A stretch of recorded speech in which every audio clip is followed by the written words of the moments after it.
السلام علیکم، میں ہوں تہمینہ شیخ۔ یہ جو تصویر میں نظر آنے والے اے سی کو آپ غور سے دیکھیں تو اسی اے سی کی وجہ سے ایک سگے باپ نے اپنے سگے جوان بیٹے کو، اس کی بیوی یعنی اپنی بہو کو، دونوں کو گولیاں مار کر دیا۔ جوان بیٹا موقع پر مر گیا، بیوی اس کی یعنی اس کی بہو، اللہ نے اس کی زندگی رکھی تھی، اس کو بھی ماری لیکن اس کی جان بچ گئی، زندہ ہے۔ یہ واقعہ کسی بھکر کا، کچے کا، سندھ کا، ریگستان کا، صحرا کا، کچھ جیپ ریلیوں والے علاقے کا نہیں، یہ واقعہ لاہور کے بالکل قریب شیخو پورہ کا واقعہ ہے، ضلع ہیڈ ڈسٹرکٹ ہے۔ یہ فیملی بھی کوئی ان پڑھ فیملی نہیں ہے، یہ فیملی پڑھی لکھی فیملی ہے۔ تو پھر معاملہ کیا تھا کہ باپ اس حد تک پاگل ہو گیا، غصے میں آ گیا، اور پھر اے سی مہنگا تھا یا بیٹے کی زندگی مہنگی تھی کہ بیٹے کو قتل کر دیا؟ ہوا کیا؟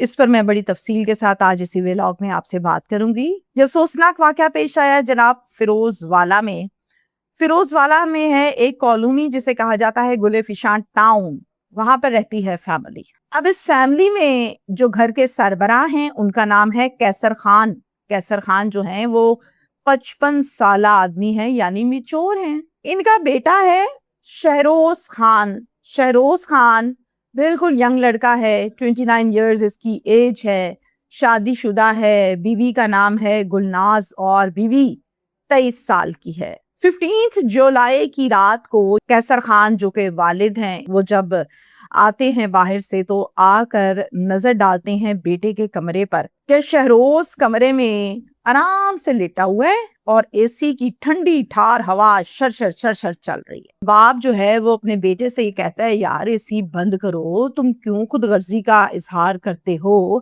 تمہیں پتا ہے کہ پچھلے مہینے کس قدر بل آیا ہے، اب تم پھر اے سی لگا کے بیٹھے ہوئے ہو۔ یار بل میں اکیلا اتاروں، اے سی تمہارا بند نہیں ہوتا، تو میری تو اتنی پسلی نہیں ہے جتنا تم میرے پہ بوجھ ڈال رہے ہو، میں بڑا تنگ ہوا ہوں پچھلے مہینے، اب تم اس مہینے پھر اے سی چلا رہے ہو، لگاتار اے سی چلاتے ہو، دن کو تمہاری بیوی نہیں بند کرتی، رات کو تم آتے ہو، شام کو آ جاتے ہو، اور پھر جوں شراشر ٹھنڈی ہوائیں اے سی کی چل رہی ہیں تم لوگوں کے کمرے میں۔ اگر اس دفعہ بل آیا تو بل عائد کی تم دو گے، میں کوئی نہیں دوں گا، میری بس ہو چکی ہوئی ہے۔ اس کے بعد باپ یہ کہتا ہے بند کرو اے سی، ابھی کے ابھی اے سی بند کرو، اگر تم نے اے سی کو دوبارہ چلایا تو مجھ سے برا کوئی نہیں ہوگا۔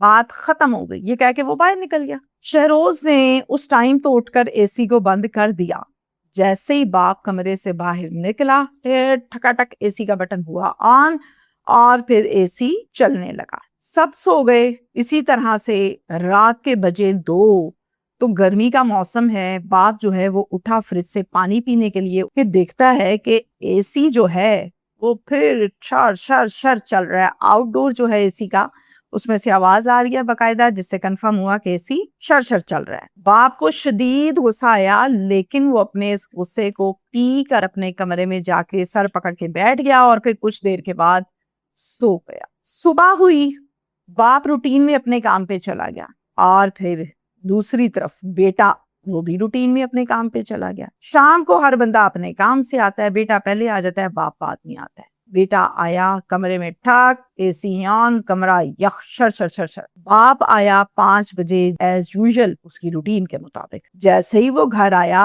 اس نے آ کر دیکھا کہ کمرے میں اے سی لگاتار چل رہا ہے اور کمرے کا موسم یہ بتا رہا تھا کہ اے سی تو منٹ کے لیے بند ہی نہیں ہوا۔ باپ نے کہا، شہروز کیا تکلیف ہے تمہیں؟ کون سی زبان سمجھ آتی ہے تمہیں جو تم یہ حرکتیں میرے ساتھ کرتے پھر رہے ہو؟ تمہیں شرم نہیں آتی کہ بوڑھے باپ پر میں کیوں بوجھ ڈال رہا ہوں؟ تمہیں کہا تھا اے سی بند کرو، تم نے کیوں اے سی آن کیا اور تب سے چل رہا ہے اے سی؟ تمہیں کوئی غیرت ہے یا کوئی شرم ہے؟ یا مجھے بتا دو تمہیں کس زبان میں بات سمجھ آتی، میں اس زبان میں بات کروں تم سے۔ ابو کیا ہو گیا آپ کو؟ ہر ٹائم آپ کو غصہ ہی چڑھا رہتا ہے۔ ابو شدید گرمی ہے، میرے سے نہیں گرمی برداشت ہوتی، میرا دل گھبراتا ہے، میں اس لیے مجبوری سے چلاتا ہوں، مجھے کوئی شوق تھوڑی ہے گھر کا ماحول خراب کرنے کا۔ بھائی تم مجبوری سے چلاؤ یا شوق سے، میری جیب اب اس قابل نہیں ہے کہ میں اسی کے بل دوں، تم نے دینے ہیں تم دو، میں نہیں دے سکتا، نہ میں نے دینے ہیں۔ کیوں ابو میں کیوں دوں بھائی بل؟ میرے پاس پیسے نہیں ہیں، آپ ظلم تو نہ کرو۔ میرے پاس پیسے ہوتے تو میں اتنا ذلیل کیوں ہوتا آپ سے, آپ ہی دو گے بل, میں نہیں دے سکتا بل شل, میرے پاس ہے ہی نہیں, میں دوں کہاں سے. باپ نے کہا کہ زیادہ بک بک بند کرو, اے سی تم چلاؤ, بل میں بوڑھا باپ دوں, میں کہاں سے کماؤں بھائی. اس نے ریموٹ پکڑا اور غصے سے پاور آف کر دیا, یعنی اے سی بند کر دیا, ریموٹ رکھا اور باہر چلا گیا. اصول تو یہ تھا کہ یہیں پر جنگ ختم ہو جانی چاہیے تھی, لیکن بیٹا شاید جنگ بند کرنا ہی نہیں چاہتا تھا. اس نے کیا کیا, باپ نکلا کمرے سے باہر, ادھر سے پکڑا اے سی کا ریموٹ, ٹک کر کے پاورڈ آن, یعنی اے سی آن کر لیا. باپ نے دیکھا کہ اے سی پھر آن اس نے کر لیا, تپ گیا شدید قسم کا, سیدھا کمرے میں گیا اور اپنا پسٹل اٹھا کے اس کے کمرے میں آ کے کہتا ہے, تو پھر باز نہیں آیا, تو پھر اے سی آن کیتا, ٹھا کر کے ماری بیٹے کو.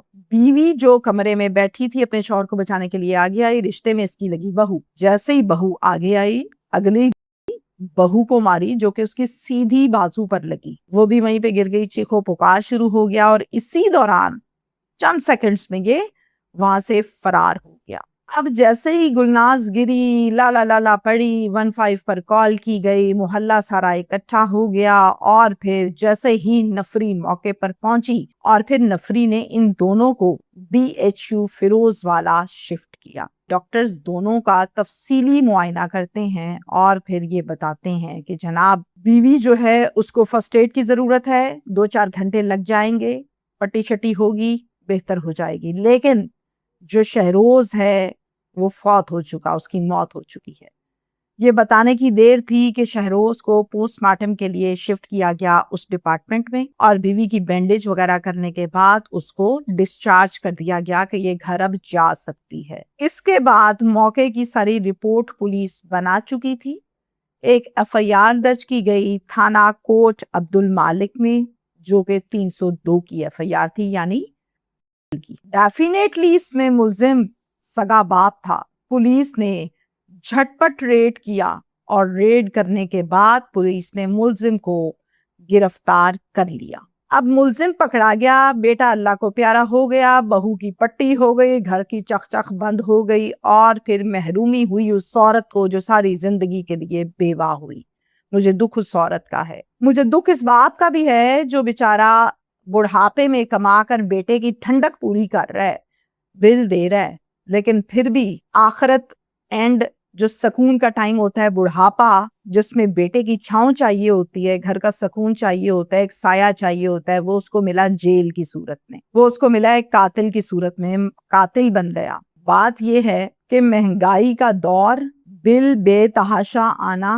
وابڈا ڈپارٹمنٹ سے بات کی جائے تو وابڈا والے یہ کہتے ہیں کہ جو صورتحال ہے, اتنے یونٹ پر اتنا بڑھا دیا جاتا ہے, اتنے پر اتنا بڑھا دیا جاتا ہے, اس لیے یہ ریٹ رکھے گئے ہیں. اب ریٹ صرف وابڈا اپنی مرضی سے تو نہیں رکھ لیتا نا, ڈیفینیٹلی ریاست اس میں انوالو ہے, ان کی اپروول ضروری ہے, پھر جا کے یہ سب کچھ ہوتا ہے. لیکن میرا مدعا اتنا سا ہے کہ غریب کیوں مرتا ہے, میرا مدعا اتنا سا ہے کہ بوڑھا باپ نوکری کرے, محنت کرے, بل اتارے, اینڈ پہ وہ قاتل بنے, وہ جیل چلا جائے, جو کہ اس نے گناہ کیا, جو اس نے غلط حرکت کی کر کے. لیکن اس نہج تک حالات کیوں آئے, یونٹس اتنے مہنگے کیوں ہوئے, وجہ کیا ہے؟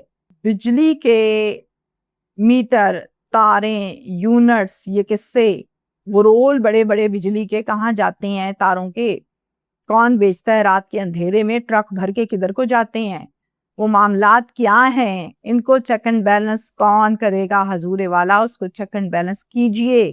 آج یہ بوڑھا باپ, اور نہ جانے ایسے کتنے کیسز, اب میں سبھی تو ایک ولاگ میں نہیں بتا سکتی فیکٹس اینڈ فگرز, لیکن ایسا ہے. تو یہ معاملات بجلی کے بہت خوفناک صورتحال اختیار کر رہے ہیں.